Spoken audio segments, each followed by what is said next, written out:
कल्पनिकपुर नाम के एक गांव में हरिया और बनिया नाम के दो भाई रहते हैं और ये दोनों भाई भी गांव में दूध का व्यापार करते हैं। बड़ा भाई हरिया गांव की होटल्स और दुकानों में दूध बेचता है और छोटा भाई बनिया घर घर जाकर दूध डालता है। लगता है हरिया भाई को आज आने में देर हो गई है। क्या बात है हरिया भैया, कोई काम था या कोई दिक्कत? ना कोई काम था ना कोई दिक्कत। मैं समय पर ही पहुंच गया था और 5 मिनट इंतजार भी किया था। कोई नहीं थे यहाँ पर, इसीलिए दूसरी सभी दुकानों और होटल्स में देकर वापस आ रहा हूँ। हरिया सबसे ऐसे ही झूठ बोलता है और कहीं पर भी वक्त पर नहीं जाता है, लेकिन होशियार होने की वजह से खुद की गलती होने बावजूद भी गलती औरों की है ऐसा साबित करता है। नहीं, मुझे अच्छे से समझ में आ रहा है फर्क। ये दूध बहुत ही पतला है। तुम ही इतना पतला दूध दोगे तो हम इसमें कहां से पानी मिलाए और कैसे इस्तेमाल कर बनिया? ऐसा करोगे तो नहीं चलेगा। मुझ पर यकीन ना हो तो एक बार मेरे घर आकर देखो आप, मैं कितना पानी मिलाता हूँ। मेरा यकीन करो, इसमें मेरी कोई गलती नहीं है। गाय दूध ही ऐसा दे रही है। बनिया अपने दूध में बहुत ज्यादा पानी मिलाता है और इस तरह से लोगों को बेवकूफ बनाता है। दोनों भाई किसी न किसी तरह से लोगों को बेवकूफ बनाते रहते हैं, लेकिन अब उनके लिए ये काम मुश्किल होता जा रहा है। ग्राहक उन पर अब जोर देने लगे हैं और नए व्यापारी से दूध लेने की बात कर रहे हैं। इस बात का डर सता रहा है दोनों भाइयों को। भैया, आप तो बड़ी बड़ी दुकानों में दूध डालते हो, आपको इतना ज्यादा दूध कैसे मिलता है? मुझे तो पैसे कम पड़ रहा है, क्या आप मुझे बता सकते हो? तू भी तो गांव में इतने सारे घर होने के बावजूद भी हर जगह पर वक्त पर पहुंच जाता है। मैं तो 10 से 15 दुकान में जाता हूँ, वो भी लेट। तू भी तो चमत्कार कर रहा है मेरे भाई। ऐसे अपनी बात को बदल देता है हरिया, लेकिन उसे ये बात सच में जानना था कि हरिया को इतना सारा दूध कहाँ से मिल रहा है। इसलिए बनिया जोर देकर पूछता है और हरिया ऐसे जवाब देता है अपने भाई को। मेरे पास एक इंजेक्शन है। वो इंजेक्शन गाय के देने से गाय बहुत ज्यादा दूध देती है। इंजेक्शन देने वाले ने कहा था कि इस गाय की थोड़ी सी उम्र कम हो जाएगी, लेकिन किसी को कोई नुकसान नहीं होगा और पैसे भी अच्छे कमा सकते हैं। फिर तो ये बहुत अच्छी बात है। मुझे इसके बारे में पहले क्यों नहीं बताया भैया? अकेले अकेले ही बड़े आदमी बनना चाह रहे थे क्या? हरिया कहता है कि वो करता है तो इतनी गलत बात नहीं है, क्योंकि वो होटल्स में बेचता है और दुकानों में। बनिया सीधे घरों में देता है और हर घर में बच्चे होते हैं। लगातार इंजेक्शन वाला दूध पीने से बच्चों की सेहत पर पूरा असर पड़ सकता है, लेकिन बनिया को हरिया की किसी भी बात से फर्क नहीं पड़ता है। उसे तो बस पैसे कमाने से मतलब था और वो अपनी गाय में इंजेक्शन लगा ही देता है। अब बटिया बहन जी, दूध कैसा है? क्या आपको अभी भी ये पतला लग रहा है? दूध तो अच्छा है, लेकिन अचानक से ये चमत्कार कैसा हुआ? तुम्हारी गाय अचानक से इतना अच्छा दूध कैसे देने लग गई? बनिया इस बात से घबरा जाता है और तुरंत ही बात बदलकर वहाँ से चला जाता है। ऐसा करने से उस महिला को बनिया का बर्ताव कुछ ठीक नहीं लगता है।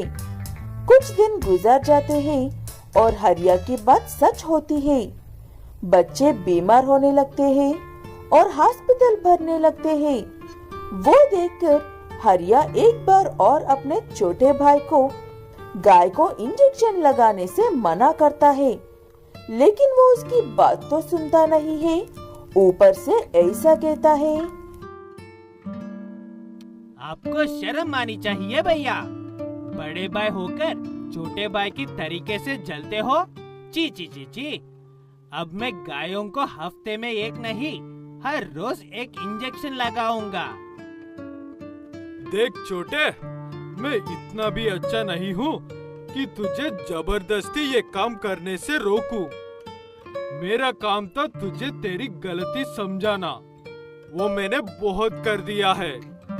अब आगे जो होगा उसका जिम्मेदार तू खुद होगा।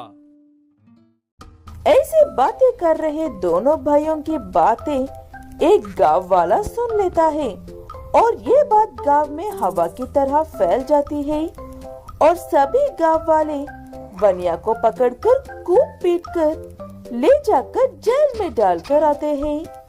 तब बनिया को समझ में आता है हरिया इतना जोर क्यों दे रहा था कहकर।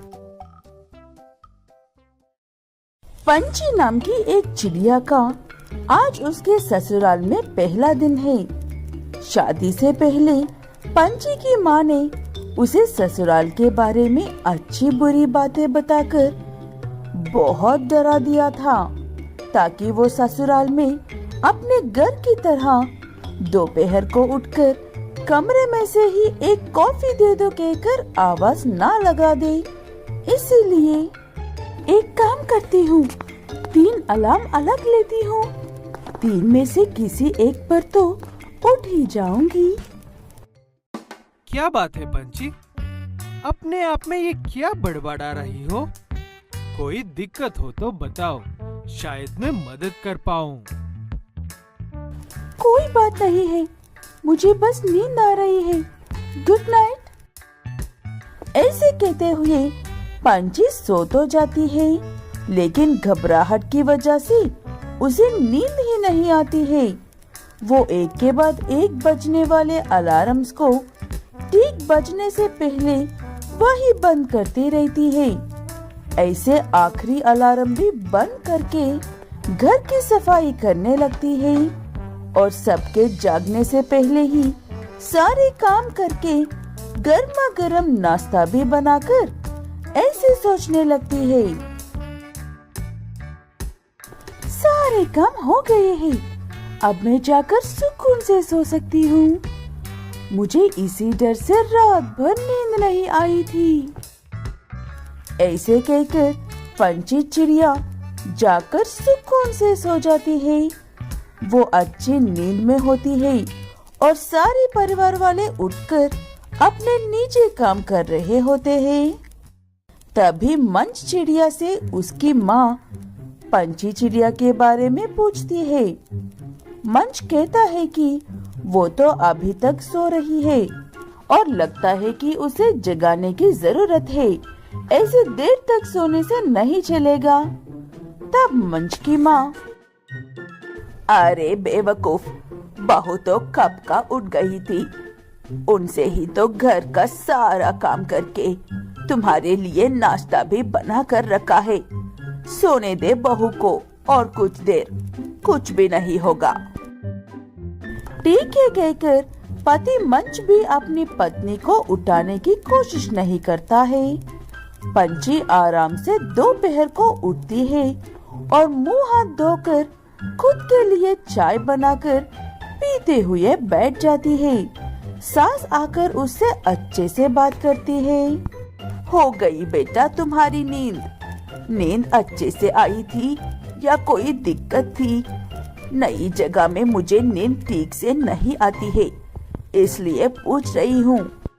नींद तो अच्छे से ही आई थी, लेकिन मैं ही खाना बनाने के चक्कर में जल्दी उठ गई थी सासू माँ।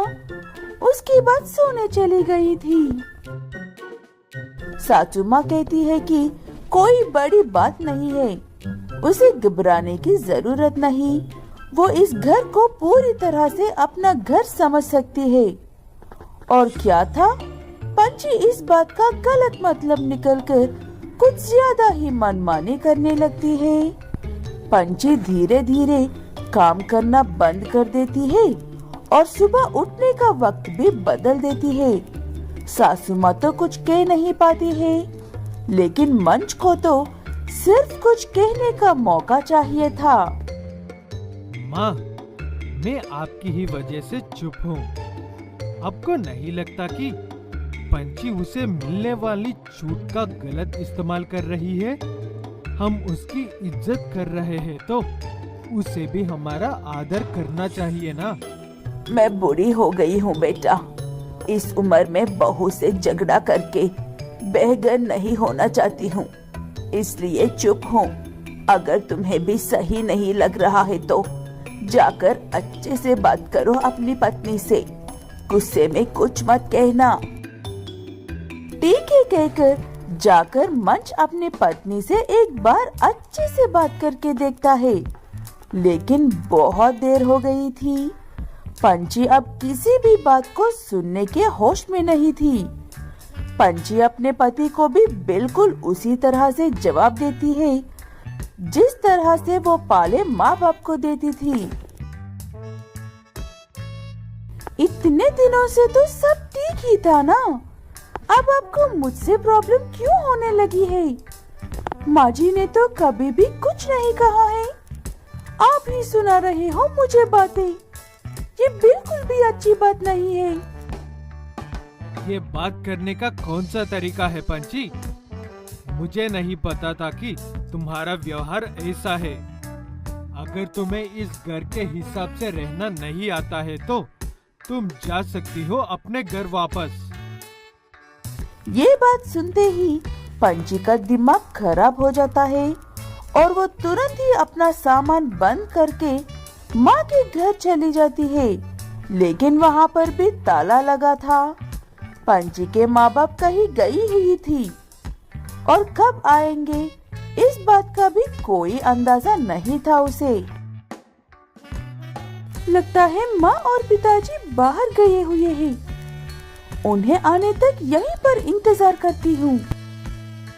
काफी देर अपने माँ बाप के घर के पास इंतजार करने के बाद पंची को समझ में आता है कि अब वो उसका घर नहीं रहा है, इसीलिए मेहमानों की तरह बाहर इंतजार कर रही है।